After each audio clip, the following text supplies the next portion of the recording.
Hello, ladies and gentlemen. It was unusual opening for this show, and I apologize for that. However, it's a Ukrainian show with a touch of Russia, China, Iran, and my name is Sasha Star, and our guest today is our man in Kiev, Ivan Kucherenko. Welcome to the show, Ivan. Hello, Sasha. Hello to everyone. Glad to be here today. Excellent, Ivan. So what's now happening in Europe? There is a G7 meetings. Zelensky is there. How is it going? What's the latest, your knowledge? I think it's going pretty well for Ukraine. Zelensky had already a meeting with the European leaders and with Donald Trump. And what is remarkable that today in the morning, Ukrainian drones attack Moscow. Yes. They've damaged the huge oil refinery, which produces like 40% of all gasoline used by cars in Moscow, and the majority of all gasoline used by aircrafts, which are being fueled in Moscow airports. So it's a major strike for Russian transporting capabilities. And from one point, it was some kind of Ukrainian act. As for the yesterday cruel Russian attack on Kiev with the huge damages of Ukrainian cultural sites like the major Orthodox monastery in Kiev, Kiev-Pечерsk Lavra, which is almost 1,000 years old. And I've got a video for today about that Russian attack on Kiev, so we can watch it right now. Mm-hmm. Very good. So let's start with the video.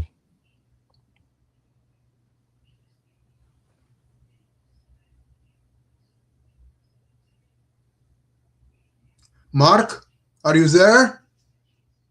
Mark, play the video, please.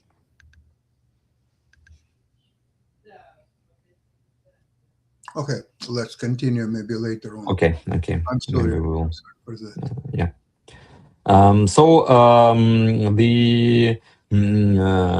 Facing another sleepless night due to Russia launching wave after wave of missile and drone attack at the capital especially. What you can see behind me is the Kiev-Pечерsk Lavra, which is one of the holiest sites in all of Ukraine. In fact, the pillar of Christianity in this country, which has been hit directly by a Shahed drone in the holiest part of the church, in the altar. Together with Kiev's St. Sophia Cathedral, this is a UNESCO heritage site and has been one in Ukraine since 1990. Це головний собор Києво-Печерської лаври, Успенський собор. І, власне, ось ми разом готуємося до святкування 975-ліття Києво-Печерської лаври. Але варвари показують в тому, що для них святині не є головним. As a consequence of this attack, there are 140,000 people currently in Kiev without electricity. And as for the Pечерsk Lavra, as for the church behind us, there's so much damage that is currently being done by the fire that is raging. We have no idea the exact extent of the damage yet because the majority of the stuff inside of the church is highly flammable wood and paint. And it will only be known how much was destroyed when an evaluation is able to take place. Незважаючи на задимлення, ми виносили відповідно всю утварь, яка знаходиться всередині церкви, в музеях. Важко гасити пожежу, тому що дуже багато дерев'яних конструкцій. Відповідно, ви бачите фрески, фарба, яка дуже швидко загорається. Ми за це переживаємо. What you can see behind me is exactly what Russia means when it says that it is trying to bring a close to the war.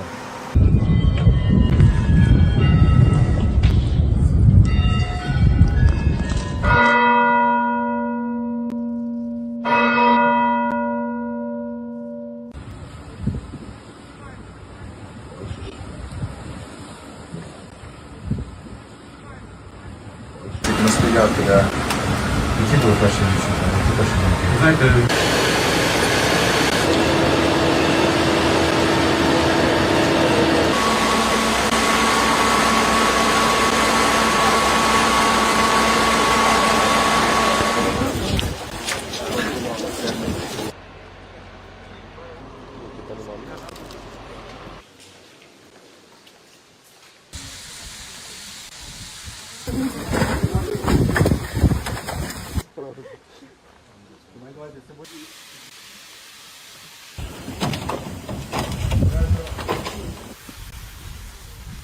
So right now there are missiles landing in the city center here in Kyiv, which is a despicable act of terrorism.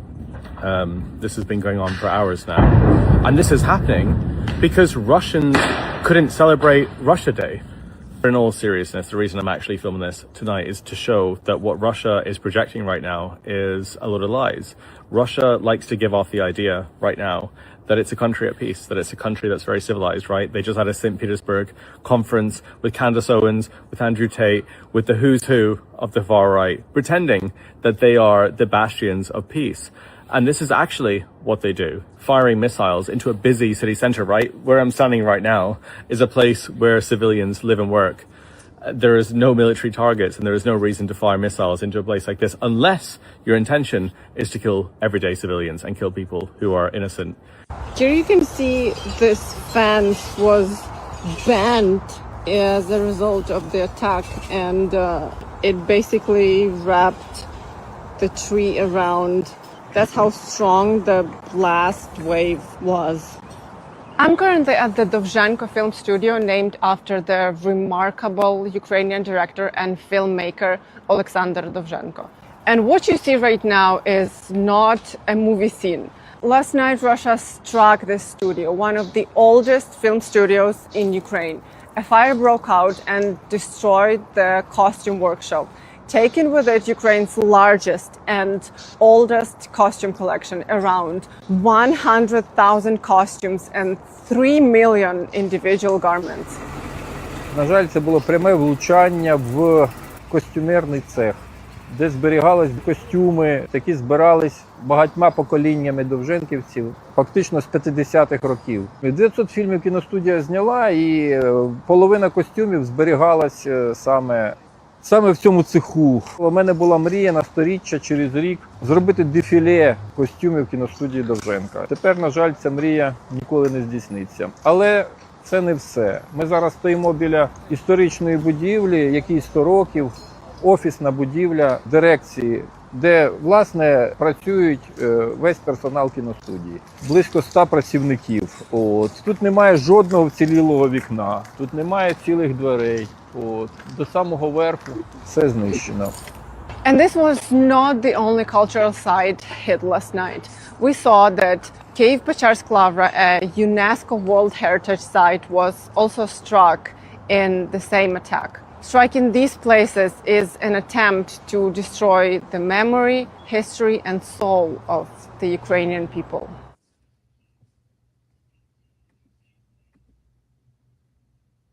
That's horrible, and apparently,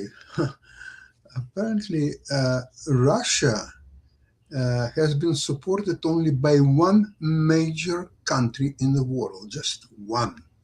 It's United States, with Donald Trump being Putin's friend.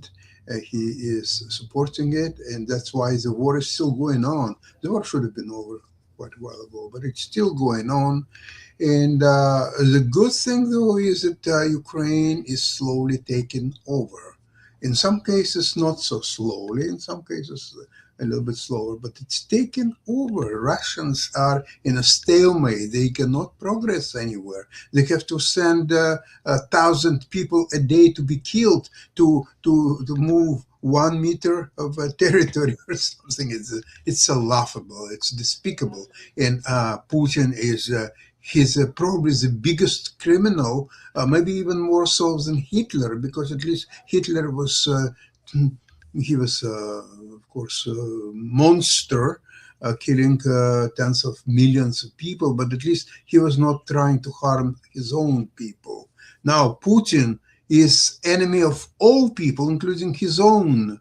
And by the way, Kyiv-Pечерськ Lavra, it's very significant for Christianity, not only Ukrainian, but Russian too, because Russian Christianity is coming from Ukrainian Christianity. So they are now destroying their own great objects. It's despicable, Ivan. I don't know. What do you think? Yeah, and it's some kind of Putin's revenge because the Russian Orthodox, because before that Kiev-Pechersk Lavra it belongs to the state, to Ukraine, but the Russian Orthodox priests stationed there, and they owned temporary the Kiev-Pechersk Lavra, but because Russian priests, Russian Orthodox Church supports the Putin invasion to Ukraine. It was a decision of Ukrainian government to remove them. They're all spies anyway, to me. Yeah. And the Kiev Pechersk Lavra was transferred to the Ukrainian Orthodox Church, and it was kind of revenge from Putin that his KGB priests were thrown away from the Kiev Pechersk Lavra, and it's. I like words of one of Ukrainian opinion leaders is that Russia is trying to fight the Ukrainian history and the Ukrainian past and destroying Ukrainian history, while Ukraine is destroying the Russian future. Because with the successful strikes of Ukrainian drones over the Russian oil refineries, on the Russian military facilities, and with all those thousands of Russian soldiers being killed on the battlefield by Ukrainian drones, with each day of this war, the future of Russia is more and more complicated and not so bright. There is no gasoline in majority of Russian regions, even in Moscow and St. Petersburg, and some local governments from Irkutsk region, for instance, they're already complaining that they lack gasoline for the agricultural transport and for growing their seeds. It means that they will have no gasoline to grow their crops. Then it opens a possibility of famine in Russia, and probably some regions of Russia will starve. Of course, it will not about Moscow, because while the Russian government exists and it's very centralized, so they will bring all resources to Moscow, but it opens a great opportunity for destabilization of Russian regions, because they will not. I'm not sure that they want to starve in order for Putin and his supporters in Moscow to have food, while they will not have some food, or while people in Moscow have gasoline to fuel their cars, while some regions not have gasoline to fuel their cars. So it opens a real way of destabilization inside Russia, and I hope that it will lead to the collapse of Russia as an empire, and probably some countries, smaller countries, will appear on the remnants of Russian empire, and it will also prevent Russia from any future aggression against Europe, against Ukraine, against the United States in the future, because if Russian empire will not be empire, if it will just a regular small country, Asian, they will not have just any resources for conducting major military operations. Yeah, and in any configuration of European the strategy to deal with possible Russian aggression, Ukraine is absolutely incredible, important part of that system. And coming back to Kievo-Pecherska Lavra, okay, so there are three way of thinking of Putin about number one, that Russia and Ukrainian people is the same history, same religion, same so on. If that's the case, why would you destroy Kievo-Pecherskaya Lavra? Doesn't make sense. Okay, theory number two. Theory number two is that eventually Russia will prevail and will win the war. And if that will happen, then why would you destroy Kievo-Pecherskaya Lavra? Actually, you should preserve it, because once you will have a victory and this is yours, and you will bring back all your priests and KGB people and so on. So number three, most likely scenario is that Putin no longer believes that Russia will prevail in this war. So now he is doing what Germans did in Second World War, for example. If you take Warsaw, for example, they completely destroyed Warsaw. 95% of Warsaw was completely destroyed by Hitler. Because by that time, it was 1944, it was obvious that Hitler is losing the war, and once evicted from Poland, he will never get back to Poland again. So, okay, so it's neither yours nor mine. Okay, I'll destroy it. Hell with it. So is that what Putin doing, what Hitler did in 1944? Yeah, actually in Russia, Putin is doing what Soviet army did starting from 1941, actually, because in Russia is very popular word that don't let anyone get to you. When they cannot control something or keep something, they prefer to destroy it. And a huge number of historical buildings in Kiev, for instance, in other Ukrainian cities was during the Second World War was destroyed not by Hitler army but by Soviet army who was withdrawing, and that and they preferred to destroy it in order for Nazi Germany not to get it. And I think that the third option is the most. That's I think that Putin and his close circle, they pretty good understand the present situation and their chances, that they are not advancing on the battlefield anymore, that they're losing more territories than they are able to conquer. According to the results of the May, Ukraine, the balance is positive towards Ukraine. Ukraine was able to increase the number of controlled territories by 100 square meters.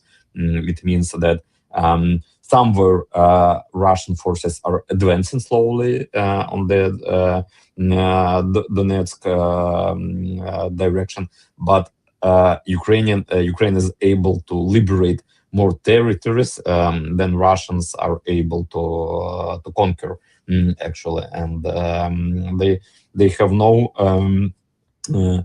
success on the battlefield, and they actually are refusing to accept the ceasefire and the peace deal on the present front line. And I think that in the meantime, the conditions from Ukraine, they will be much worse for Russians than they were like 1 year ago when Putin met Trump on Alaska, and with all that red carpet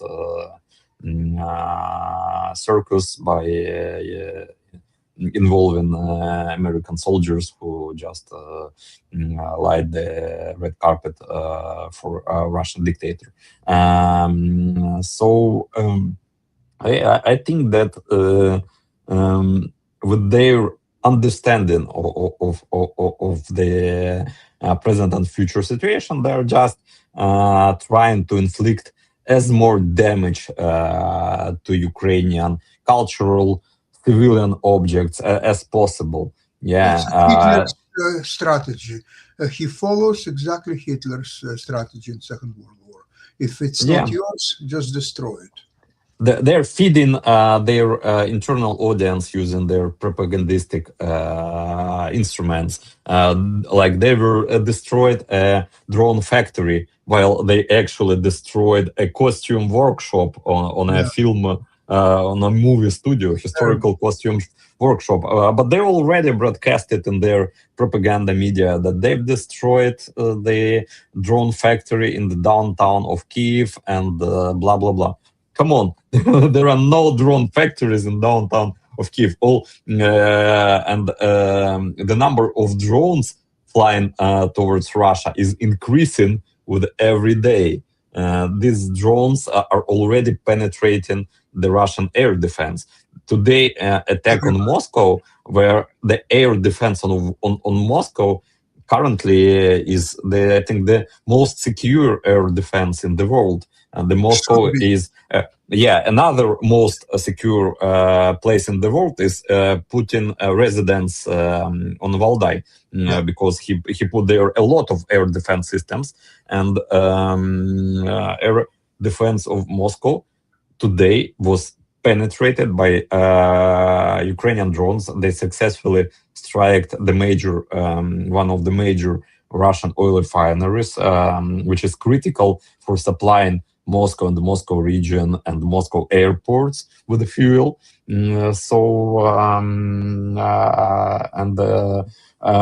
Obviously those drones were not built in Kiev downtown. They're being constructed in different Ukrainian places. Very few people know where exactly, and it also shows that Russians don't know where exactly, that their intelligence has not possibilities to define the real Ukrainian weapon producing facilities. They are striking, they are just striking some civilian objects, and then they say to their population that we've destroyed the drone factory. But they can report to Putin that yes, we destroyed 2 factories, and yesterday another 3. So they're incapable to produce any more drones. So it's West supplying drones. So if we will neutralize the West, Ukrainians will have no drones. On the other hand, Ukrainians are saying that this year alone, they will produce 7 million drones. So Putin has to take some attention to that fact. It's not going to be pretty. Ivan, last question about Crimea. We discussed many times here on the program that Crimea has a very significant space in Russian vocabulary. Remember this Krim Nash ideas and all that stuff. So is Krim still Nash, or is no longer Nash? It's hard to say, actually, Sasha. Hard to say now, because I'm watching what's happening in Crimea pretty closely, and the news from Crimea are really amazing. A lot of people in Crimea who still living in Crimea and who has pro-Ukrainian views, they are really inspired and waiting for Ukraine to come back to Crimea. They transfer news from here that there is no gasoline at all in Crimean fuel. The number of food supplies is decreasing. There are like empty shelves in their supermarkets, because it's very hard to deliver those goods to Crimea. And it was not a matter of the Crimean bridge, because Crimea was supplied by different bridges. They've got bridges on the north, which were already destroyed by Ukraine. And the number of tracks which can, some of them were destroyed, some of them severe damaged. The number of tracks which can pass via these bridges is pretty low, and they have a huge traffic jams from tracks delivering oil supplies, weapons, some other supplies, which are easy targets for Ukrainian drones, because Ukraine now fully control the north of Crimea with the drones and all major transport arterias, all roads leading to Crimea. And Russian truck drivers, they refuse to drive their trucks to Crimea, even being offered large sums of money, because it with each day it looks more and more like one-way ticket, because of successful Ukrainian attacks using the middle strike drones with artificial intelligence. They're programmed to detect the fuel tankers, to detect the trucks, actually cargo trucks, military trucks, and attack them in fully autonomous way. And it makes Crimea to get shortage in fuel supplies, in weapons. So I think that in couple of weeks, Crimea would be completely cut off from Russia over occupied territories from the north, and then Russia will have to use the Crimean bridge, which they built, to supply Crimea with fuel and weapons. And I think that Ukraine, it's too dangerous to use this bridge. Yeah, it's too dangerous, but they will have no other way to supply forces on Crimea, because the supply line from the north would be cut off completely. So they will have to use the Crimean bridge, and I think that it will be the point when Crimean bridge will be destroyed, because to destroy it right now, you will have like 100 missiles and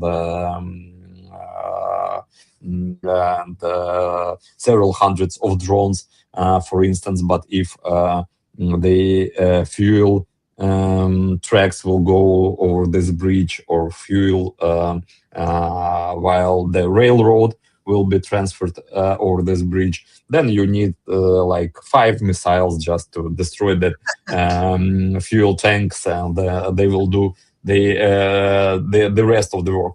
Like it was previously damaged during the previous time when Ukraine destroyed a track on the that successful Ukrainian security service operation, when the track full of explosives just exploded on the bridge while the fuel was transferred over railroad in the same time. And it also